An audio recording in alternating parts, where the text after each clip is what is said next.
یہ میری خوش قسمتی کہ میں حضور کا امت ہوں، ساری زندگی اس کا شکریہ ادا کرتا رہوں تو کہ شکر ادا۔ ہم حضور کی امتی، نبی انتظار کرتے رہے، نبی منتظر رہے۔ حضرت خلیل اللہ کی بارگاہ میں پکار رہے ہیں، ربنا وابعث فیہم رسولا، مالک رسول بھیج دے۔ کوئی کہتا ہے لیسا بفظ ولا بغلظ، وہ ترشرو نہیں ہوگا، سخت مزاج نہیں ہوگا، ماتھے پہ شکنے لانے والا نہیں ہوگا، وہ پیار بانٹنے والا ہوگا، بس وہ آیا جا رہا ہے۔ حضرت عیسیٰ نے تو نام بھی بتا دیا نا، مبشرم برسول یاتی من بعد اسمہ احمد، لوگوں میں جا رہا ہوں، چلو نام بھی بتا دیتا ہوں، میرے بعد جو آنے والا اس کا نام احمد ہوگا۔ نبی انتظار کرتے رہے، 12 نبیوں نے انتظار کیا حضور کی امت میں ہونے کے لیے، تمنا کی۔ نستورہ راہب انتظار کرتا رہا، بحیرہ راہب انتظار کرتا رہا۔ شب ہجر کی سختیاں کوئی اس سے جا کے پوچھے، تیری راہ تکتے تکتے جسے صبح ہو گئی۔ زندگیاں گزار دی انہوں نے۔ سلمان فارسی کی کہانی سن لو، مجوسی کے بیٹے تھے، حق کی طلب میں نکلے، باپ نے گھر سے نکال دیا، ایک پادری کے پاس جا کے رکے، زندگی بھر اس کی نوکری کی۔ جب اس کا آخری وقت آیا، اس نے کہا میری تدفین کے بعد غموریہ چلے جانا، وہاں کا پادری خدا رسیدہ ہے، تجھے اس سے کچھ مل جائے گا۔ کہتے میں وہاں سے غموریہ آ گیا، پھر اس پادری کی ساری زندگی خدمت کی۔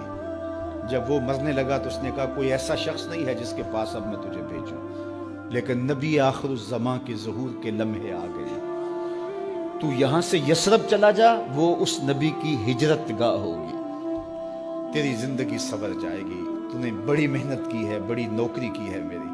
کہتے میں نے اس کو کہا کہیں ایسا نہ ہو میں دھوکہ کھا جو مجھے کوئی نشانی بتا دے۔ اس نے کہا 3 نشانیاں، ایک صدقہ نہیں لے گا، دوسرا ہدیہ رد نہیں کرے گا، تیسرا 2 کندھوں کے درمیان مہر نبوت ہو۔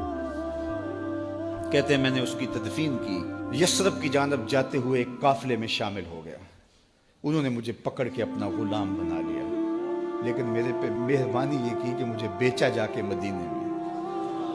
ایک یہودی نے مجھے خرید لیا، میں اس کے باغ میں گوڈی کرتا تھا، کام کرتا تھا، کھجوریں توڑتا تھا، لیکن میں انتظار میں تھا کہ کبھی وہ نبی آخر الزماں آئے تو مجھے دید ہو، کبھی عرش پر، کبھی فرش پر، کبھی ان کے در، کبھی در بدر۔ غم عاشقی تیرا شکریہ، میں کہاں کہاں سے گزر گیا۔